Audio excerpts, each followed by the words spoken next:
Hello. This is vlog 31.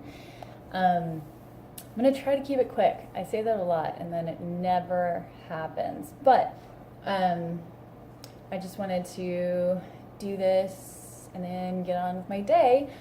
We have a goal today of adding like 100 more people to our tribe because we really want this tribe to be like, international eventually, but biggest focus is kind of countrywide. We want everybody in like anybody who's near a major city to be able to like come together, people to find each other that like, hey, you live in this small town too, oh my god. We want all of that stuff, and for that, it's a small chance that you'll actually find somebody that lives that close to you that you really, really connect with. So it needs to be a lot of people, and just connecting with people in general. I know so many women are gonna have met like a best friend through this group and all the things that we're going through and doing. So it's gonna be super exciting. I set up my tripod today, so I'm like hands free, so I can be like making lots of gesticulations for you. I think I might just do the whole vlog, like miming nothingness, just interpretive, awkward dance mixed with me rambling. Does that appeal to any of you? Probably not. So, one thing that I wanted to talk about is women are fucking crazy. It's just hard being a woman, right?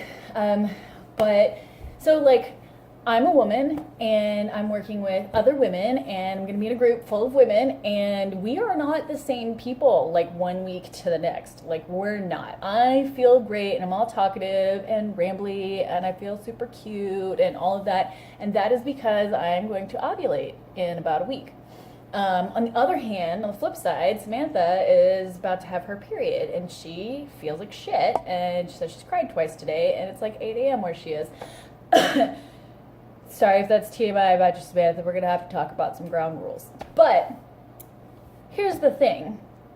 Like, I felt when we had like a conversation about something this morning, I could feel that like this probably is coming across in a way that like when you're in that hormonally deprived state, everything's going to feel like shit and you're going to have like negative feelings and emotions and all of that. And so I wanted to be really sensitive to that and accommodating to her. And I mean, in my mind, it's kind of like, it's worth it. It's worth it when you really care about another woman and you want to have like a good flow. It's worth it to stop and just like take a moment to pour a little in their cup and to remind them of all like the amazing things about them and all of that in context. I mean, don't just, that's weird sometimes, if it's not like appropriate contextually. But I just wanted to take a minute to talk about that, because one of the biggest things that we're doing with the tribe is we want to normalize and help women understand that like she's feeling really weepy and having a hard time today, and that's exactly what I feel before I have my period. And like, if you like, I see so many women getting like fed up with their spouses and determined that they're going to leave in the like last trimester of pregnancy and like in the postpartum. Like, that's really our system, like vets. Like, is this person a good spouse who's going to take care of me? I'm not putting up with any of his shit. I can't handle any kind of danger. I have to get the fuck out of here. And that's like, that's how we're wired, right? So unless you're in like a really euphoric relationship with a spouse who really is mature and like has his shit together and is like super eager and excited to be a dad and like worships the pregnant ground you walk on and tremble when you step, you're gonna go through like rejecting him because, and it doesn't mean he's like shouldn't be rejected. I mean, that is not at all what I'm saying. I'm just saying that just like PMS is going to bring you down and make you like draw boundaries and push people away and pull into yourself and all of this stuff, pregnancy and postpartum are going to make you hyper sensitive to danger, because so things that you overlooked in a spouse suddenly are completely unacceptable and like all of this stuff. But nobody knows that, so they're having an experience that feels like holy fuck, like if I if I just like took a hot shower and raised my body temperature, and then I stepped outside and it was like freezing as hell, and I was like, what happened to the world? It just dropped like 20 degrees because I didn't have the awareness that like, well, I was just in a hot shower, right? So like having perspective on the fact that like these things are going to be made more extreme right now, and these things are going to, like, right now I could just be like, wow, why do I hate myself sometimes? I'm amazing. But I know that like I hate myself sometimes because my hormones tell me that everything is awful. And then I love myself right now because my hormones are telling me like, go get it, girl, let's get pregnant, right?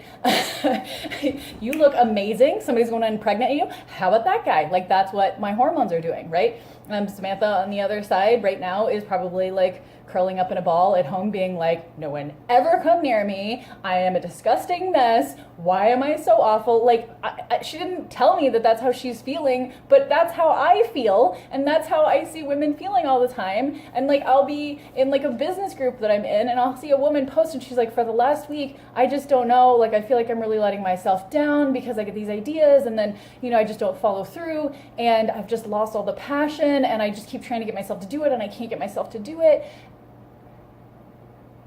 And I just want to be like, are you going to have your period soon? I mean, I don't want to invalidate any of those things, but if you know, like, I've had to do that. I have had to, like, every single day, I read my hormone horoscope first so that I know I'm oriented in the day. Today, it told me, go get it, girl. You're going to feel amazing. Schedule a date. Just probably do it before you have your ovulation day, because then everything's just going to go to shit. So I'm aware, right? And I can make decisions based on that. And then on the other side, some days I wake up and it's like, everything is going to feel awful today. And when you really feel like smacking somebody, or like you're going to like explode with tension and anxiety and everything is awful, go eat something, because you're going to be really susceptible to low blood sugar today. And like orienting myself and being like, oh, it's not just that I'm like, it's not just that I'm a crazy, like, flippant bipolar bitch. It's that my hormones currently are not supporting me being a very happy person, and they're not supporting me being very durable if my blood sugar is getting low, and I need to be aware of that and take care of those needs so that I can like bring myself up to as high as I can go during the deprivation of those hormones, right? And then also, like, don't go out and get pregnant this week, right? That's a bad idea. We're not going to do that, no matter how awesome I'm feeling. I'm feeling really awesome. Do I look awesome? Really fast. Anyway, I'm just playing this up because I'm enjoying it. Oh, and interpretive dance, right? So I'm obviously very extroverted and gregarious and all of that jazz, but it is also, I mean, I'm not always like that. It's the hormones, right? But estrogen, I'm just a puppet, right? No, this is part of my personality that's just being like boosted. And you know, you've seen the videos where I'm like, I don't know what to talk about today, and then I mess up all of my words, and then it probably goes on for way too long, or maybe I cut it off early, or whatever, because I feel like I'm just boring you with my nothingness to say. So it's awesome to team up with women. I don't know how it makes any fucking sense that, like, if Samantha came and moved in with me, we would probably sync up cycles, which kind of sucks because, well, I mean, either way, it's kind of nice right now for me to be extra durable and extra, like, able, like, I don't have a whole bunch of emotional needs. Like, I can meet her needs much easier because I'm not also having a super shitty experience with this conversation, right? I'm like, oh, I'm aware that, like, she might be, and I'm helping, like, you know, contributing to that and, like, being very careful with the way that I word things. And I trust her that when, you know, this crap, my SD card filled up and it cut me off. So I don't know if I can, like, combine these two videos or not. But the point is that when the situation is flopped, you know, if she's in her ovulation week, which she's about to hit, she's about to go up, and then for her 2 weeks, and I'm gonna ovulate, and then I'll be going down. And so, you know, we get to, like, support each other. But I guess at the same time, if, you know, we're together for, like that, like we're cycling together, if we're cycling together, and she is, you know, we're both like doing great on the great days and we're both doing crap on the crap days, like we can look ahead and be like, okay, that's a week we're gonna like take off and like one of us we'll go do something, you know, like we'll like give each other a lot of space, and we'll also find like indulgent fun ways to like spend time to boost serotonin that's like having a hard time, etc. I keep getting messages. Stop. Sorry. I feel like this unraveled. It was so awesome. Okay, we just need more interpretive dance, right? Is this? I need to smile. Okay, all better. I'm gonna see if I can merge these two videos together because I forgot to clear my card off before I started the video. Okay. Anyway, I gotta go and invite everybody into my group and get this tribe running and support my partner, Samantha, not anybody else. And I love you guys. And this is vlog 31. I'm ridiculous. And I love it. Bye.